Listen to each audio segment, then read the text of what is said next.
Welcome to the FinChat Custom Metrics tutorial. We just launched one of the biggest features ever, and I'm really excited to be bringing it to you. My name is Ryan Henderson. I'm the head of research here at FinChat. I am joined by Arya Radnia, an analyst here at the FinChat team, and we're going to show you just how to use this awesome feature and the powerful data capabilities that it provides you. Thank you for that, Ryan. And yeah, this has been a feature that has been in the works for a very long time, something that I believe is going to be a huge value add to our members. And so with that being said, the first thing you're going to want to do is navigate over to the FinChat.io website. Once you're there on the landing page, you're going to want to pull up any different company. So for example, we're just going to pull up Amazon for now, and you're faced with a bunch of different tabs towards the top of your screen. What you're going to want to do is navigate over to the Financials tab and then the Custom Metrics tab after that. Yeah, and as you can see here, you're faced with basically two buttons right at the start. This is going to bring all the metrics that matter the most to you into a single view. So if you want to add existing metrics, for example, let's say you like total revenue, let's say you want to add maybe free cash flow. Let's say we can also add here net operating profit after tax. Do you have any other ones that you'd want to add here, Arya? Yeah, maybe do AWS revenue. Just one company specific one. Yep. And you'll see here, okay, so I've got AWS revenue. I typed it in. I could present it. I could click it here. But right now, this metric is going to apply to all companies, as you can see in the top left. If you want this to apply just to Amazon's page on FinChat, you'll just simply take that toggle off. You'll retype that in, and you can select it. And you're going to see it shows up as company-specific metrics. Now, the second feature that I want to show off here that's really powerful is this Add Custom Metric. So we've brought in a formula builder that'll allow you to create your own metrics using a custom formula but leveraging FinChat's data. So as I hit Add Custom Metrics, you'll see the formula builder has been brought up here. You've got a format tab at the top. You've got a metric name at the top. In this case, I want to choose one that's going to apply to not just one company, but multiple companies. In this case, let's go with enterprise value divided by free cash flow minus stock-based compensation. It's a valuation metric that's sometimes applied to various software companies. So I'm going to go ahead, give it a name, EV to FCF minus SBC, a whole bunch of acronyms there, but we'll get into the actual formula here in a second. Expand the screen a little bit, and you'll see the toggle at the top. It says apply to all metric or apply to all companies. I'm going to go ahead and turn that green, so this will pull up next time when we toggle to a different company. You're going to see those same metrics pull up, and let's go ahead and start building the formula. So you can either use the drop-down menu and find what you're looking for that way, or if you know what the metric is that you're actually looking for, just go ahead and type it in. So total enterprise value is the first one. That's the numerator. I'm going to drop a division sign in there. And then we're looking for free cash flow as a metric minus stock-based compensation.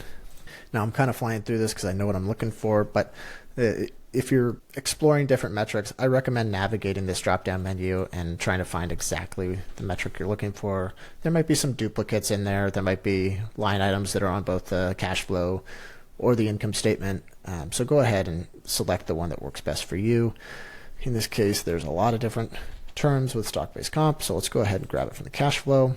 And you can see we've got an entire formula built out there. Yeah, and Ryan, one other thing I wanted to mention, for users, if you're trying it out under the format dropdown, just make sure that it's accurate with what the number it is that you're trying to present. So depending on whether it's a ratio, a percentage, a number, whatever the case may be, it might not actually populate properly on the chart. So in this case, it just so happens that it is a ratio. But for example, if you're deducting just stock-based comp from free cash flow, that would be a number, not a ratio. All right, and as we hit apply, we'll add/update metric. You'll see it's automatically going to populate down here below, and you can easily chart that if you'd like as well. So now it's automatically populated up here, and because it's a total enterprise value, that's a metric that's updated daily. You're going to see it, a daily chart dating back all the way to 2015. Now, I mentioned that I applied this to all companies, so let's go ahead and give an example. Let's say I hop to Salesforce, another software business, although Amazon's more retail. You'll see as it pulls up custom metrics, it's going to have that same exact formula that you can easily apply. So if there's any metrics that you like to follow, whether that's return on incremental invested capital, or there's some sort of a formula that you use and it's not on our existing database, I recommend plugging it in here and just hitting the add to all companies toggle. And so our custom metrics don't stop at just basic financials of cash flow and whatnot. So if we jump back over to Amazon, we can actually do these metrics for segments and KPIs as well. So if we just click back on the add custom metric and make sure that the apply to metrics is off for this one. And so what we're going to do here is we're going to pull up AWS operating margins. So just name it whatever you like. Make sure that it is a percentage because we're trying to find a margin here. And then in the search for the metrics, we're just going to go down to the segment and KPIs, scroll down until we find AWS revenue, and then again, scroll down and find AWS operating income. Now, the issue with this is out of order. So we're going to want to drag AWS revenue and put it on the other side of the division symbol. And so now it's in the correct order, and we're just going to add the metric. You'll see it populates towards the bottom of your screen. And so again, similar charting interface, you just click on it and it charts it above, and there you have it. You have the AWS operating margins over the past 10 years. And if you ever need to change the time frame, as with any other financials tab on FinChat, you can easily adjust from annual. In this case, let's move it to maybe last 12 month, and you'll see the chart adjust as well. Now, the last feature I want to show off for custom metrics is going to be the T-1 functionality. It's a little more complex, but it gives you really expansive data capabilities. To do this, I'm going to hop on over to the Costco company page and we can show off an example. Okay, to show off this T-1 functionality, I'm going to go ahead and add a new metric. And the metric that I'm looking for is going to be revenue per Costco warehouse. Now, it might sound simple on its face, but you're going to think that you don't necessarily just want the ending figure of total warehouses for a year because those warehouses weren't necessarily generating revenue throughout the years. So you're going to have to use a blend between the start of the year and the end. I'll show exactly what I mean. Before I get into the formula though, I'm going to go ahead and give this metric a name and make sure that I've got the right format. In this case, ratio makes sense, so I'll go ahead and leave it there. We're going to make sure that it's applied to just Costco, and then we can start building the formula. The first metric I'm going to pull up is just going to be total revenues. Now, as we add the division sign, we're going to want to bracket this, and we're going to choose warehouses. In this case, we can just look it up, find total warehouses, and then we're going to want to copy that same one over again because we're going to be using the average between the two using that T-1 functionality. So now we've got total warehouses labeled twice here.